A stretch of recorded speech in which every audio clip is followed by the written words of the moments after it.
Olá, pessoal. Estamos começando mais um episódio do podcast Falando Direito. E hoje nós temos um tema muito interessante, que é exatamente falar sobre o mercado público, sobre a lei de licitações, tanto a 8666, que ainda vigora, e também a 14133, que está no momento de pausa até que os mercados públicos, a fazenda pública em todos os níveis, possa implementá-la de maneira efetiva. Recebo hoje no podcast, e a Escola Paulista de Direito tem a honra de agradecer vocês aqui pela presença, o Dr. Antônio Carlos Demarque Júnior, Dr. Miqueias Kennedy, especialistas em licitação e que já estão acostumados com esta convivência não tão harmônica assim dos aparatos legislativos da lei de licitações. Eu queria primeiro que o professor Antônio Carlos pudesse se apresentar e dizer um pouco da sua experiência com o mercado público. Olá, meu nome é Antônio Carlos Demarque Júnior, trabalho com licitações já fazem 10 anos, sou pós-graduado em licitações e contratos públicos pela Faculdade Complexo Educacional Renato Saraiva e estou aqui com o Ronaldo Fenelon, Miqueias, um prazer enorme estar aqui debatendo esse tema tão importante a todos nós, né? Principalmente até pelo desenvolvimento do Brasil e toda essa precaução que temos nesse momento tão difícil que estamos vivendo nas contratações públicas. Doutor Miqueias, por favor. Em primeiro lugar, gostaria de agradecer à EPD pelo convite, o professor Dr. Ronaldo Fenelon, meu colega aqui, Dr. Antônio. Eu trabalho já há 2 anos na advocacia, sobretudo na consultoria e assessoria a empresas no setor de compliance ali, que desejam participar das licitações, né? O processo público ele é importantíssimo à medida que o Estado ele necessita dessa relação com o particular, principalmente com a empresa, mas para isso é necessário que a empresa cumpra alguns requisitos ali expressos na lei, anteriormente 8666, agora com alteração com a nova lei de licitações. Então, sobre isso vamos bater um papo agora.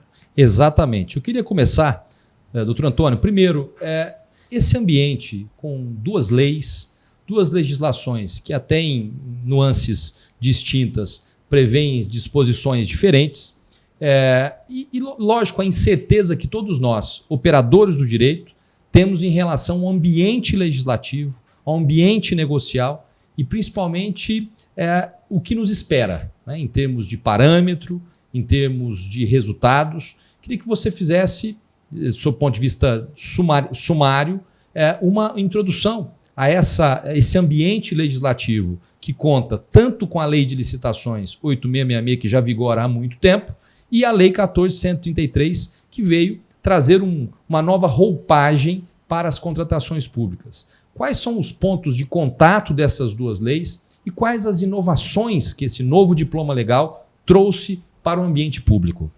Esse momento em que temos 2 legislações vigorando, né, em onde o gestor pode optar tanto pela lei 8666 quanto pela 14133, é um ambiente um pouco hostil, porque ao mesmo tempo que a gente impede o avanço para a nova lei de licitações, essa implementação de mais burocracia que veio com a nova lei faz com que o gestor se acomode na lei anterior.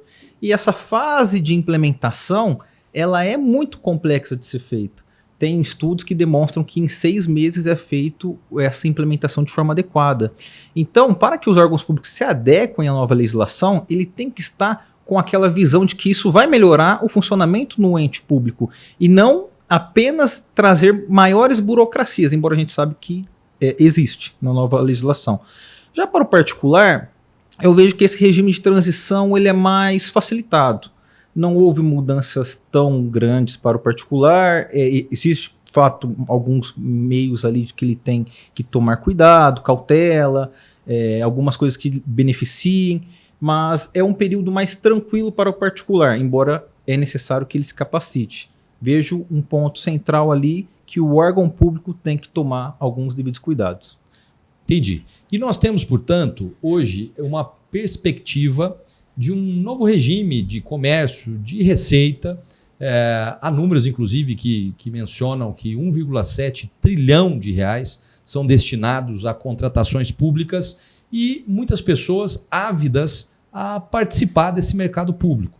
Doutor Miqueias, qual ou quais são as etapas e principalmente as precauções que as empresas precisam tomar para que se habilitem a participar de licitações para que se vejam dentro ou em conformidade com a legislação e que, portanto, possam participar de licitações no cenário brasileiro.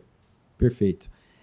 O mais importante para uma empresa poder se habilitar a um processo licitatório é conhecer o produto em primeiro lugar. Então, se ela vai participar de uma licitação de alimentos, de uma licitação de bens duráveis, de informática, softwares, enfim, a gama de serviços e produtos é imensa, porque o Estado ali ele é o maior consumidor de todo tipo de produto e serviço, porque ele detém ali, o número que o senhor mencionou é muito bem acertado, em 2022 esse foi o montante de valor distribuído a estados e municípios no Brasil. Então, 1,7 trilhões de reais é um montante absurdamente enorme, muito maior, inclusive, que o PIB de muitos outros países.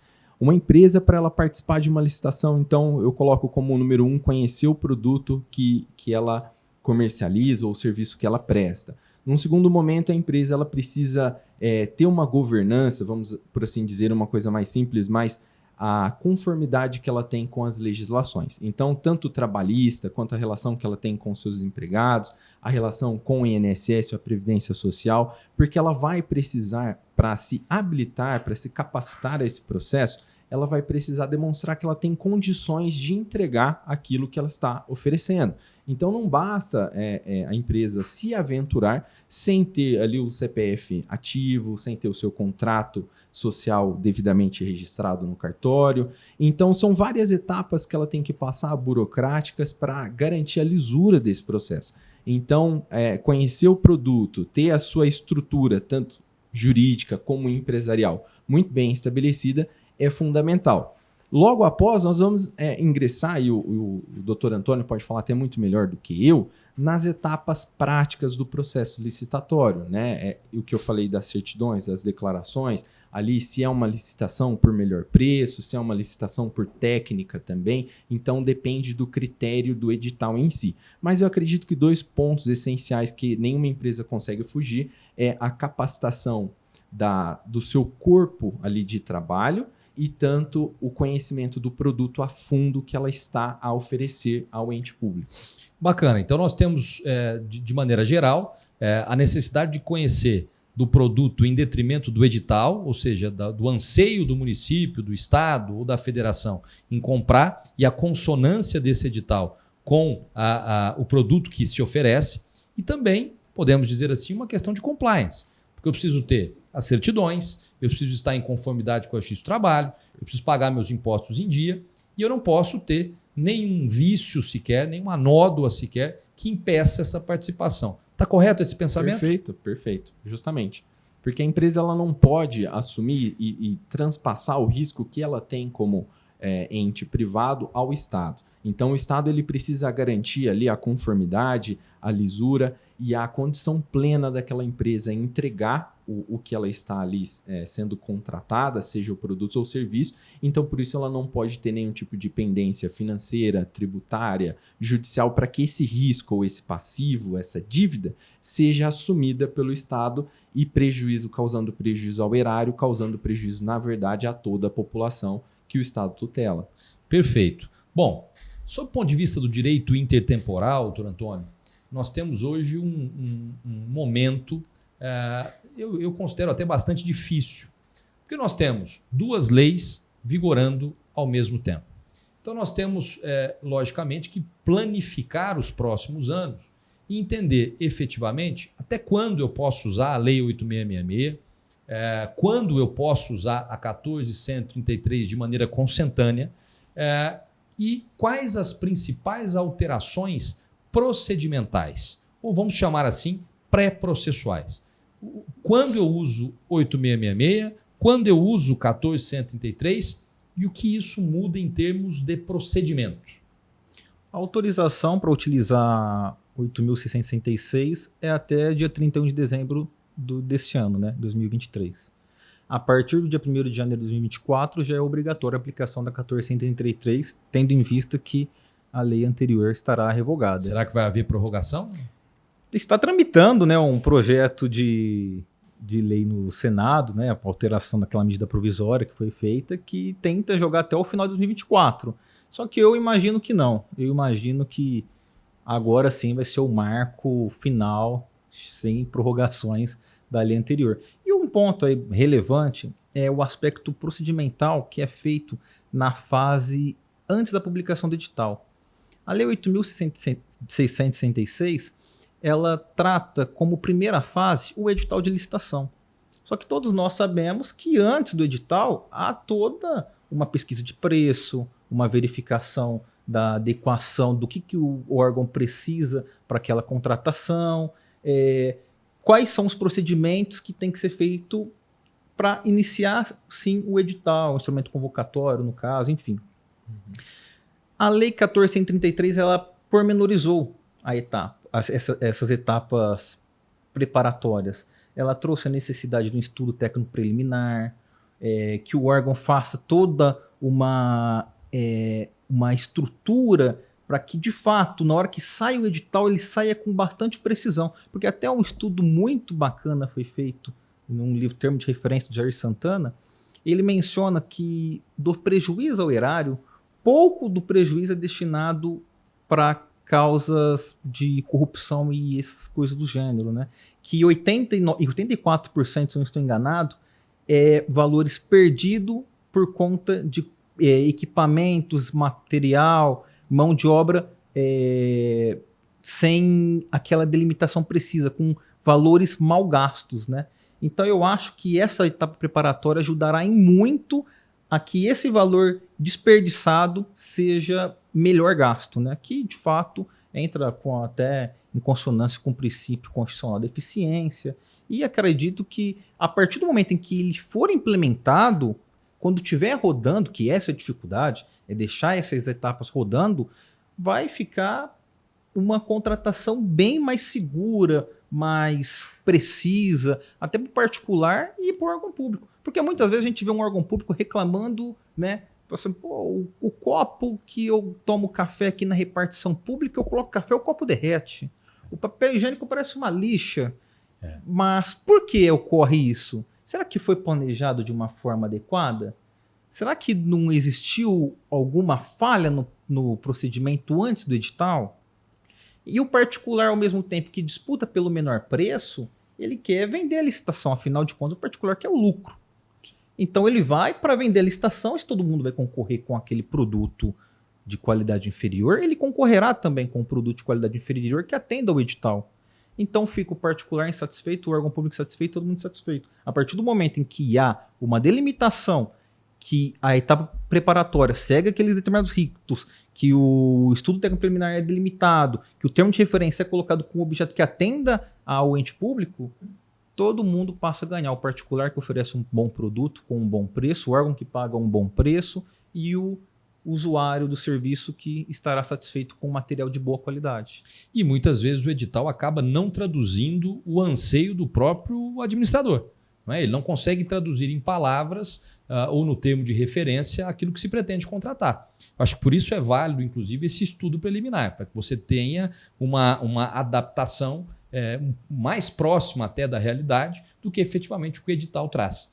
Eu queria, e é importante isso, porque até é importante mencionar isso, a EPD ela possui cursos na área de direito público, especialmente cursos na área de direito administrativo e um curso de extensão em licitações e contratos públicos. E até para que esse ouvinte que se interessa pelo ramo do direito público possa ter uma noção das diferenças, das novidades e até os dispositivos que foram mantidos por essa nova lei, eu queria que você trouxesse de maneira muito caracterizada quais são essas inovações, pontuasse de fato o que essas inovações podem trazer de benefícios e alguns receios. Né? Nós estamos falando de uma nova égide legislativa. Nós estamos falando de um diploma legal que muda o pensamento jurídico sobre o âmbito administrativo, que é perene há muito tempo. Então, pensando nisso, em termos objetivos, quais são as principais alterações que a Lei 14.133 trouxe se compararmos com o dispositivo normativo anterior? Lógico, é impossível que a gente elenque todas as alterações neste pequeno tempo que nós temos em relação ao podcast. mas eu queria que você pontuasse as principais, as mais relevantes alterações trazidas pela 14.133. Esse é um ponto bastante interessante, porque se a gente pegar a 1433 e comparar com a Lei 8.666, a gente vai verificar que mudou muita coisa.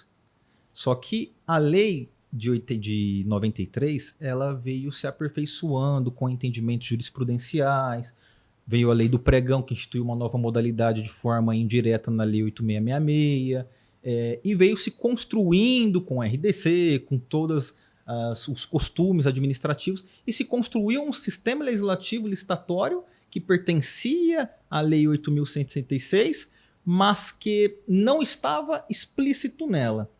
Se a gente pegar o recorte do que é realizado hoje, do que é feito na 1433, não verificaremos mudanças muito expressivas como os doutrinadores e até mesmo eu estávamos esperando, né? Poderia ocorrer mais avanços, mas foram mudanças pontuais e interessantes em determinados aspectos ali, que de fato dá um passo para uma melhora nas contratações e que maiores passos serão dados nos próximos anos, eu imagino. Então, pontuando alguns aspectos interessantes. Primeiramente, extinção de duas modalidades de contratação, a carta convite e a tomada de preços. Era uma modalidade de contratações eram pouco usuais, e sempre quando existia algum ponto, sempre ficava algo um tanto obscuro. Então, uma decisão acertada, ao meu ver, é a extinção do convite e da tomada de preço. E colocaram como uma forma de contratação, modelo de contratação, o diálogo competitivo, que eu acho que se ele for adequadamente utilizado, assim como é na União Europeia, o Brasil terá um grande avanço em determinadas ocasiões. Um outro ponto relevante é eles estabelecer uma remuneração variável também para quando é uma contratação específica. Vou dar um exemplo aqui. Imagine que um órgão público quer implementar uma energia fotovoltaica em detrimento da energia convencional como usa. Ele coloca a remuneração ao particular de forma variável pela economia que ele apresentar. Então, o ente público paga R$10 mil de energia. Fala, particular, do montante que você reduzir, você recebe uma remuneração por conta disso. Então, essa é uma inovação bastante legal trazida pela legislação. Trouxe também uma inversão de fase, né? Do julgamento, primeiro, habilitação depois, fase recursal única, mas que isso tudo já tinha na lei do pregão, mas que na lei anterior, de 93, não existia toda essa dinâmica. Elencou um rol de 22 princípios que é para o gestor, de fato, seguir aqueles princípios e qualquer dúvida ele ter ali aquelas previsões, muitas vezes princípios até repetitivos, ao meu ver.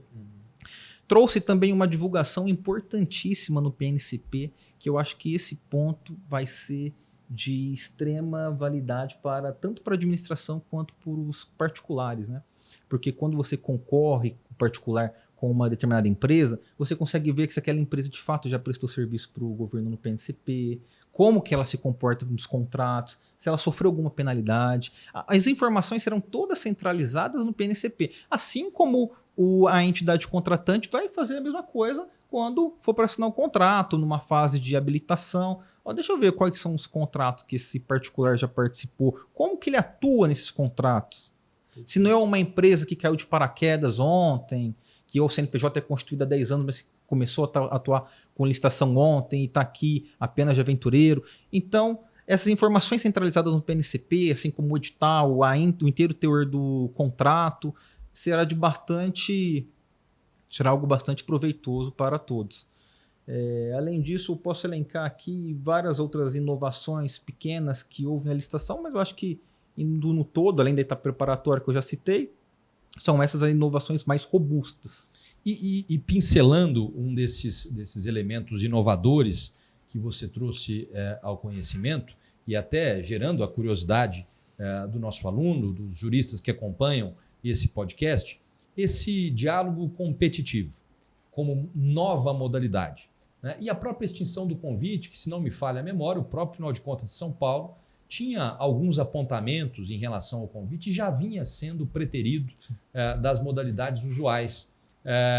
Mas o diálogo competitivo, no que ele consistiria? E mais ainda, quais as vantagens práticas E se há, de fato, preparação do pregoeiro, da comissão permanente, enfim, quais são os cuidados que o ente público precisa ter ao optar pelo diálogo competitivo? O diálogo competitivo estamos naquela fase obscura ainda dele, porque a gente não sabe se ele vai ser uma modalidade que vai cair em desuso ou se ele de fato vai ser proveitoso. Porque o diálogo competitivo você precisa instigar o particular, porque ela não é uma forma de contratação direta, igual a um pregão, que você ganhou, contratou, né? Em regra não precisa, enfim, mas o diálogo competitivo funciona da seguinte forma. O município, o estado, a União tem uma determinada demanda que ele não sabe como resolver. Ele não sabe. Preciso fazer determinada... Pela complexidade do objeto? Exatamente por isso. Ele não sabe como que ele resolve. Preciso de conversar com os particulares e estabelecer o que deve ser feito aqui para solucionar esse problema que eu tenho. Ele convoca os particulares para um diálogo e existe, de fato, um diálogo apresentando soluções. E aí, onde o vencedor desse diálogo competitivo apresenta a solução e aquela solução será seguida para a abertura de uma licitação. Aí é o ponto em questão. O vencedor do diálogo competitivo, ele não terá direito ao contrato, vamos dizer assim. Vai ser o projeto ali desenhado, em cima daquele projeto desenhado, que ele terá que participar de uma licitação, mas todos os concorrentes dele que participaram do diálogo também poderão orçar em cima do que ele fez. Então, na verdade, ele serve praticamente para formar o termo de referência de uma licitação. Exatamente, algo nesse sentido. E diante desse termo de referência, há depois uma competição que efetivamente segue os moldes caracterizadores da licitação. E esse é o ponto.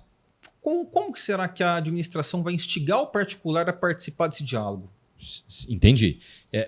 Quer dizer, sob o ponto de vista privatista, é bem interessante, né? Você olha para o fornecedor, ou vários fornecedores, diz a ele da solução que você pretende, pede inclusive sugestões para que um problema público, um problema da administração pública possa ser resolvido, e diante desta apuração de demandas, de nuances, você cria um edital que atenda toda essa complexidade. Talvez tenhamos o risco aí de um direcionamento na licitação, né? Talvez tenhamos o risco, logicamente, de um certame inócuo, né? Ou mesmo com alguma nulidade flagrante.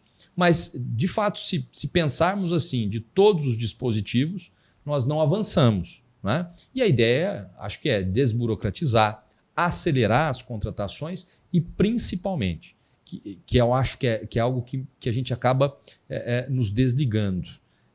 A grande premissa da contratação pública, me corrijam se eu estiver errado, é a consonância com o orçamento público, né? Quando eu prevejo o orçamento público, eu tenho que fazer uma consonância, não é? Eu contrato em conformidade com o orçamento público. Eu cumpro os meus contratos com orçamento e com as dotações orçamentárias que eu havia previsto com o exercício anterior. Isso até traz um viés, ao meu ver, privatista, que essencialmente tira um pouquinho da burocracia, embora saibamos que no poder público ela é, em alguns casos, essencial, mas ela tira um pouco essa burocracia e faz com que as contratações sejam feitas muito em comparação com o âmbito do direito privado. Até sobre esse ponto de vista, doutor Miqueias, um dos pontos que essa lei de licitação também menciona, não menciona diretamente, mas faz uma menção reflexiva, é a menção ao compliance.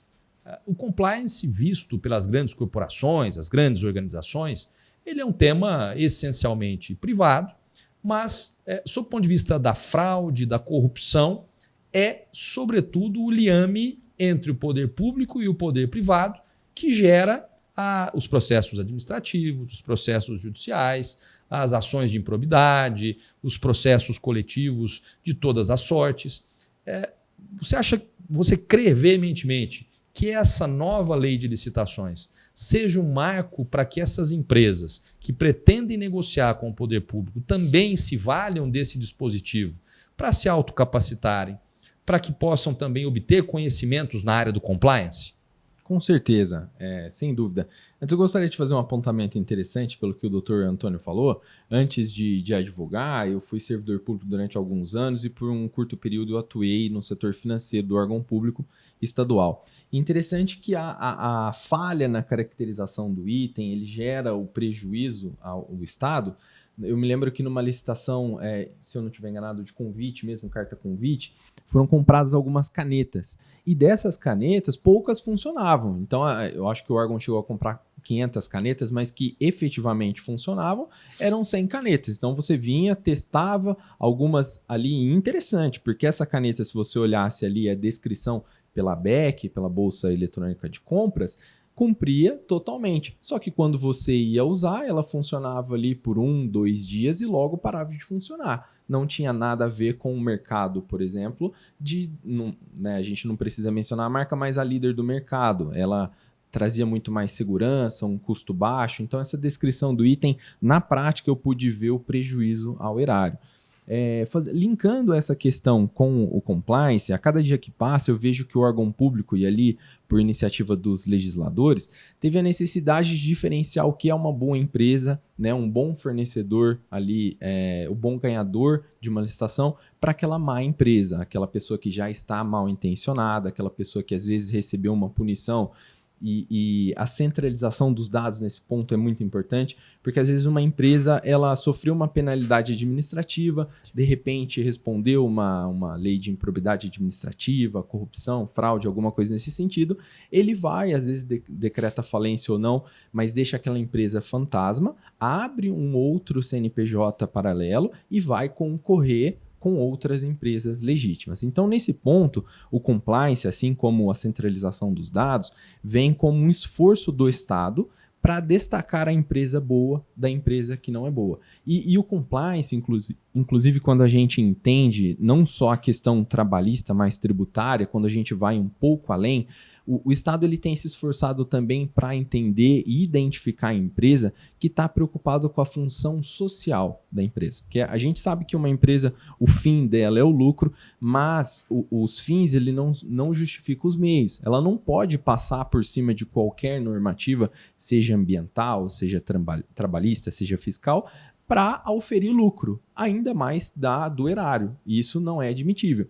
Então, uma coisa que eu vejo que é um esforço que logo vai ser interpretado ou pela jurisprudência, o compliance, inclusive, é um critério de desempate dessa nova legislação, eu vejo que a interpretação, inclusive, de termos como ESG, né, que são as questões ambientais, as questões sociais e governanças, elas se encaixam no compliance para demonstrar o que é uma empresa que respeita tanto o poder público, quanto o jurisdicionado, quanto o processo licitatório, e ele vai sim competir, ele vai sim oferecer um serviço, um produto no menor preço, mas mantendo a qualidade. Isso é o respeito à legislação, isso é o respeito ao dinheiro público. Eu gosto muito de uma frase de uma governista inglesa que ela fala que não existe dinheiro público. Na verdade, o que existe é o governo do povo administrado por um ou mais governantes. Então não existe um dinheiro. O Estado ele não tem dinheiro. O dinheiro ele vem do jurisdicionado, seja por impostos, taxas, ele só é administrado. Inclusive, o gestor ele é um mero administrador da coisa alheia. Esse é o termo jurídico. Então, quando ele respeita e ele valoriza a empresa que investe no compliance, que tem uma governança, que tem um plano de carreira, que respeita a legislação trabalhista, que tem iniciativas de respeito à questão ambiental, eu vejo que essa empresa ela dá um passo à frente. E eu vejo que a legislação privilegiou esse tipo de profissional e de empresa que valoriza os ditames, né, dispostos pelo compliance. Resumindo, o poder público vai fazer uma checagem e vai ter que se preparar, sob o ponto de vista do compliance, para contratar de pessoas passíveis de compliance. Perfeitamente, perfeitamente. Eu vejo que esse compliance privado, ele acaba se conectando com o público, porque essa prevenção à fraude, prevenção à corrupção, essa burocracia que nós identificamos como tem um viés muito necessário, é garantir o destino correto da verba pública. Então, compliance entra nesse sentido. A discricionariedade do processo não pode ser uma desculpa para o desvio ou para o mau uso do dinheiro público. Então, nesse ponto, compliance, do ponto de vista tanto público, garantindo os procedimentos e o atendimento a esses procedimentos, quanto a observância da empresa às suas regras e a conformidade às legislações, é essencial. E eu queria até lembrar nesse momento que a EPD, na sua nova matriz curricular, possui na curricularização da extensão as disciplinas de ESG. Né? Então, até atenta a esses novos anseios, até atenta a essas novas tendências, ela vai viabilizar aos estudantes do curso de Direito da graduação variantes do ESG. Então, os alunos, além das matérias ordinárias, eles terão a oportunidade de conhecer, de fato, instrumentos de governança efetivos, instrumentos ambientais, sejam coletivos, sejam individuais, e principalmente saibam o contexto e a importância da profissão jurídica na responsabilidade social. Eu acho que o próprio gestor público ele tem que ter essa importância sobrelevada e o aluno que sai da EPD, com toda certeza, presente nessa matriz nova do curso de Direito, ele está habilitado para atuar nesses novos caminhos do direito. Doutor Antônio, um dos pontos que me chamou a atenção nessa legislação, nós conversávamos, inclusive, um pouco antes da nossa participação aqui, é, de fato, a utilização desmedida, desarrazoada dos atestados de capacidade técnica. Então, muitas vezes, a prefeitura licita, exige 1, 2, 3 atestados de capacidade técnica e a gente sabe que no campo prático, né, trazendo para o campo prático, muitos desses atestados são fabricados, né, ou porque o objeto não é aquilo efetivamente que consta no edital, ou porque a empresa tem um bom relacionamento com outra empresa e pega de um município ou de um estado também, pega ali um atestado de capacidade técnica que o habilita para a participação em certames licitatórios. Lógico que existem nuances criminais, de improbidade, né? Mas o que essa nova lei trouxe para minimizar essa malversação de atestados de capacidade técnica? Eu vou fazer um parênteses para tratar do tema anterior, que a legislação até traz como princípio desenvolvimento nacional sustentável, que é até um ponto muito interessante que colocou ali, que já era tratado anteriormente, as licitações de forma regionalizadas, né? Então, imagine num estado que ele é mais carente, uma licitação pública de grande vulto, ele gera emprego, gera renda, gera muita oportunidade para o próprio município, estado. Então, tem um caminho ali para que regionalize aquele dinheiro, porque aquele dinheiro não fuja para os centros mais ricos do país, vamos dizer assim.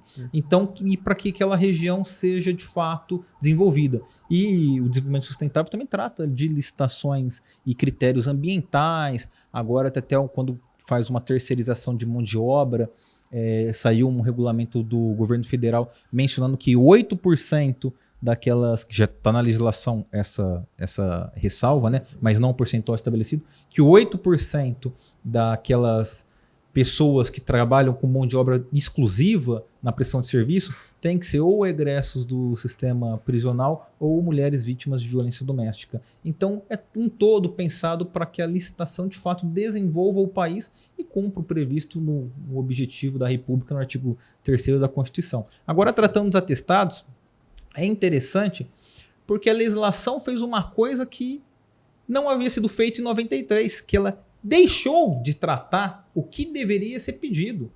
O Tribunal de Contas da União entendia que o rol do artigo 27 ao 32 da lei anterior, se não estou enganado, ele era taxativo. Então, no momento em que fosse solicitado uma comprovação de aptidão técnica, era a possível exigência apenas de atestado, ou no máximo ali de uma amostra, que ficava muito difícil de ser feita uma avaliação. Agora a lei a nova lei ela não desceu nesses pormenores. Ela deixou mais aberto para que o edital, de acordo com aquela determinada contratação, que o gestor ele escolhesse a forma que ele quer verificar se aquela empresa de fato cumpre o pretendido. Então, vamos imaginar no caso da caneta BIC, da caneta que foi trazido aqui. Talvez, nessa contratação, poderia ter sido feita uma análise daquele produto que foi ofertado de forma antecipada. Onde que foi vendido aquele determinado produto? Foi vendido no município X. Liga lá no município X. Como é que foi feita essa contratação? A caneta é boa? A caneta não é boa? E isso ser trazido pelo edital, que será feita uma consulta de contrato preliminar. Experiência anterior. É algum termo nesse sentido que é feito também, uma menção na nova legislação. Então, se ele vai avaliar todo o produto, a empresa, conforme já foi feito no passado. Então, é uma forma que o gestor fica ali naquela discricionariedade dele para, naquela determinada demanda, ele conseguir, de fato, um objeto que lhe atenda. E não apenas ficar travado no atestado. Qualificação econômica financeira, por exemplo. Antes era falência e balanço. Muito raro era exigido uma parcela de capital social. Agora não tem mais essa pormenorização, vamos dizer assim. O edital fica mais aberto para que em determinadas ocasiões sejam feitas outras espécies de análises. Então é muito bom essa distanciada que a legislação deu em comparação com a lei de 93. Eu acho que isso corrobora esse conceito de privatização do que é público, né? E uma coisa que me chamou bastante atenção na desburocratização é até algo muito visto em startups, em empresas que iniciam a sua operação, a questão da prova de conceito. Né? Eu posso colocar no edital, até para que se tenha a aptidão técnica definida ou conflagrada, eu posso instituir no edital, salvo engano, que seja feita uma prova de conceito de um produto, que nós chamamos no mundo de startup de MVP. Né? Então, eu posso botar para rodar uma prova de conceito e, em sendo verificada a procedência, a qualidade, a complexidade que se desejava, eu posso fazer a contratação baseado nesse requisito de aptidão. É isso mesmo? Perfeito. É isso mesmo. Exatamente isso. Isso é importante. Por quê? Porque se a gente olhar para o viés de empresas sem muita formalidade, que é o que se verifica nesse ambiente de startups, é o que se verifica nesse ambiente de empresas menores, mas com muito poder de ideias, de inovação, de soft skills, que hoje é uma palavra da moda, né? Eu também posso levar isso para a administração pública e talvez com isso eu consiga fazer da administração pública um elemento eficiente, à luz do princípio do artigo 37 da Constituição Federal, um ente público, inclusive gerador de receita, e como consequência disso, a aplicação de mais recursos nos elementos e nos assuntos e nas áreas com mais carências. Né? Então, eu consigo fazer de um processo licitatório, vocês trouxeram essas inovações aqui, eu consigo fazer de um processo licitatório não só uma fonte de dispêndio, mas também uma fonte de desenvolvimento sustentável daquela região, daquela cidade, daquele ente administrativo.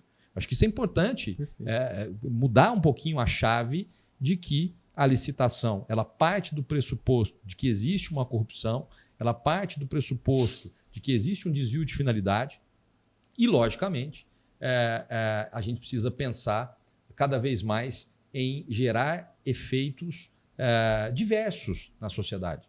Né? Possibilitar novos acessos à população. Até porque as fontes de custeio são, de certa medida, já conhecidas. Então, eu preciso criar novas fontes de custeio da máquina pública. Acho que pode ser um elemento adicional, não acha? Sim, com certeza. Eu queria fazer, nós estamos encaminhando para o final da conversa, e eu queria fazer uma provocação. Provocação porque quando se fala de mercado público, de administração pública, claro que cada um tem a sua experiência, o Miqueias como servidor público, é importante essa visão de alguém de dentro da máquina pública. O Antônio, como empresário, advogado, que há mais de 10 anos milita nessa área de licitações. E eu acho que é importante fazer essa provocação, porque o ministro Fux já decidiu sobre isso, mas ainda há uma ferida aberta. Não é?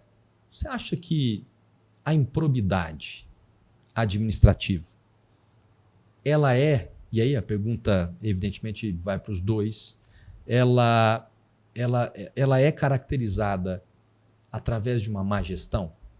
Ou seja, eu posso dizer que um gestor ruim, que não tem preparo, que não tem capacidade, ele é alguém improbo? Essa é uma questão muito bem delimitada pelo Rodrigo Valgas em Direito Administrativo do Medo, que ele trata ali de forma excepcional essa matéria.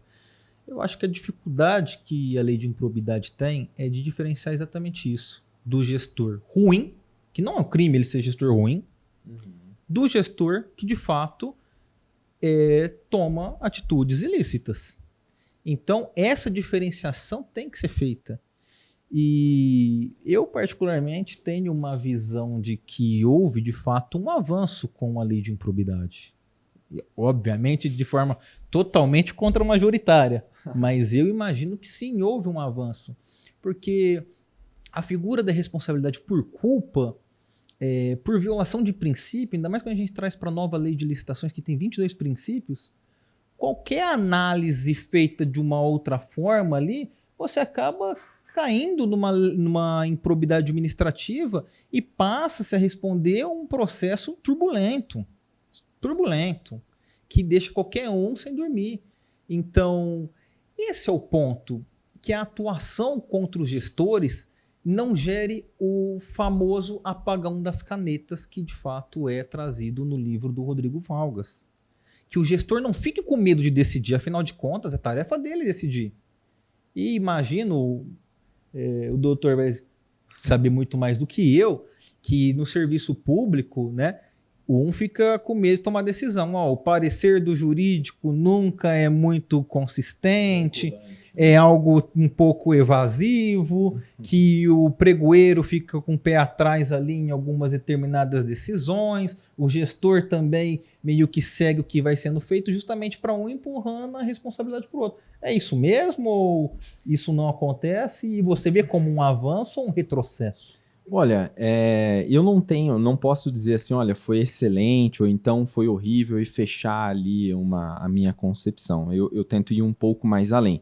Em alguns pontos, igual essa questão da responsabilidade, eu achei muito bem acertado, verificar a fundo se a intenção dele foi realmente dilapidar o patrimônio público, foi enriquecer ilicitamente, mas eu sou um pouco mais restritivo nesse ponto. Por quê? A minha opinião se funda no princípio da supremacia do interesse público. À medida que ele eleito, né, ou indicado como um assessor, né, um pregoeiro, ele tem a responsabilidade de lidar com o patrimônio público, recai sobre ele uma responsabilidade maior do que o particular. Porque caso a gente pode falar de licitações aqui de 1 milhão, 10 milhões, 50 milhões, 1 bilhão, tem licitações de saneamento básico, enfim. Então, eu entendo o seguinte, que eu não posso privilegiar ou proteger aquele agente público que age com culpa. Ou seja, ele foi negligente, ele não usou o aparato estatal. Porque um agente público, ele vai ali ser um governador do estado, um prefeito, enfim, um secretário, ele não está sozinho, diferente de nós particulares que vamos comprar um veículo, um sofá, enfim. Ele tem um aparato, então ele tem o assessor jurídico, ele tem a procuradoria municipal, estadual, ele tem o Ministério Público, então eu estou em dúvida se eu posso contratar por essa forma. Então eu peço um parecer, o Ministério Público ele também é consultivo. Se eu não estiver enganado, uma alteração muito importante na lei de improbidade foi que a representação ela foi concentrada no Ministério Público, é isso? Antes, qualquer pessoa poderia denunciar. Nesse ponto, eu vejo como retrocesso. Porque o gestor público, ele gere o dinheiro como eu falei, de todos nós. Então, se eu identifico algo que pode ser um crime, que pode ser uma afronta a um princípio, eu entendo como um direito meu acessar a justiça e dizer, olha, eu bato lá na porta do judiciário e falo, olha, doutor promotor, eu vi o prefeito fazendo tal coisa, é verdade, não é? E ali eu concentro ali pelo modelo acusatório o Ministério Público, o procurador, enfim, investigar aquilo, dar o contraditório, ampla defesa, olha, senhor prefeito, o senhor destinou a verba para isso, para um show, vamos usar um exemplo aqui, um show X, o senhor fez tantos milhões, foi assim, não foi, enfim. Então eu acho que quando a gente protege, não seria bem essa palavra, mas quando eu permito que um gestor público ele utilize do dinheiro que não é dele com irresponsabilidade e não seja penalizado, eu acho legal a gente encontrar um meio termo entre puni-lo com todo tipo, por ser um mau gestor, às vezes ele não está mal intencionado, ele só foi um mau profissional, um mau político, mas entre o criminoso. Então eu acho que a gente precisa encontrar um meio termo, à medida que, usando o dinheiro público, saiba que a sua responsabilidade é maior, porque você dispõe de um aparato muito mais robusto que o particular. O ponto central é exatamente esse, né? Porque o TCU está discutindo há pouco tempo atrás, saiu um artigo do Joel Niebuhr falando exatamente da discordância sobre erro grave que é tratado em matéria de improbidade. Que a LINDB, no artigo 24 e 28, se não me engano, ela estabelece justamente o caso de erro grosseiro. Então, eu também concordo que o gestor que comete um erro grosseiro, ele deve responder. Afinal, não é para amador a gestão de um município, de um estado ou até mesmo da União, né? Então, o erro grosseiro tem que ser penalizado. Lógico, fazendo uma ponderação sobre o que até check onde and balance, chega, né? Para que não penalize ele da mesma forma que penaliza um que cometeu de fato uma ação de improbidade de forma dolosa.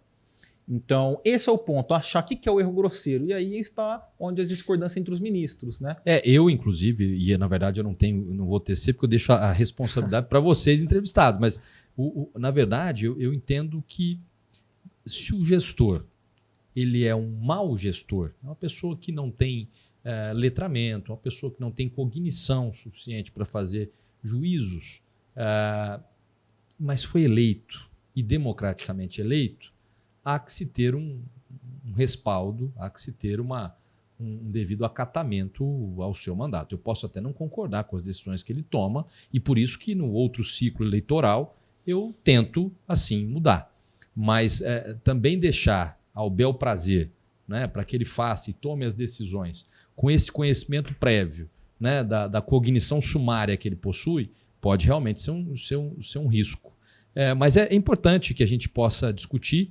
Como as matérias são interligadas, é muito difícil, porque você tem improbidade à licitação, e foi muito proveitoso conversar com vocês no dia de hoje. Eu queria agradecer a presença de vocês, eu sei da vida atribulada de cada um de vocês, sei o que fizeram para estar aqui conosco hoje, a EPD agradece, e em nome da EPD eu transmito esses agradecimentos a vocês e dar a vocês a oportunidade de despedir dos nossos ouvintes e convidar os nossos ouvintes novamente a conhecer os cursos de Direito Público, principalmente nesse momento. Doutor Antônio, por favor, primeiro.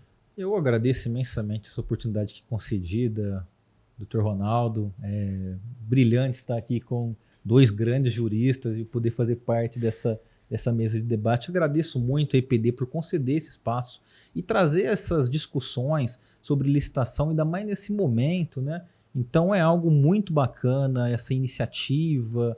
E foi um momento muito prazeroso aqui de troca de informações e conhecimentos. Te agradeço, doutor Miqueias. Doutor Ronaldo, eu agradeço a EPD grandemente pela oportunidade, pelo espaço, e eu gostaria também de estender um pouco o convite que o senhor fez a tanto as empresas a investirem num profissional, numa consultoria, seja um advogado interno, seja um prestador de serviço, participe dos processos públicos, está disponível isonomia para todos. E os ouvintes, seja você essa pessoa capacitada a prestar uma assessoria a uma empresa, seja ela de pequeno porte, uma EPP, ME ou até uma empresa grande, seja você esse profissional capacitado. E nesse ponto, a EPD, como eu que fui aluno da EPD, posso falar, um curso de excelente gabarito, professores do mais alto nível, então vocês estão muito bem servidos. E no mais, eu só tenho a agradecer a oportunidade. Agradeço novamente, muito obrigado a todos os ouvintes e fique ligado conosco no Falando Direito. Obrigado.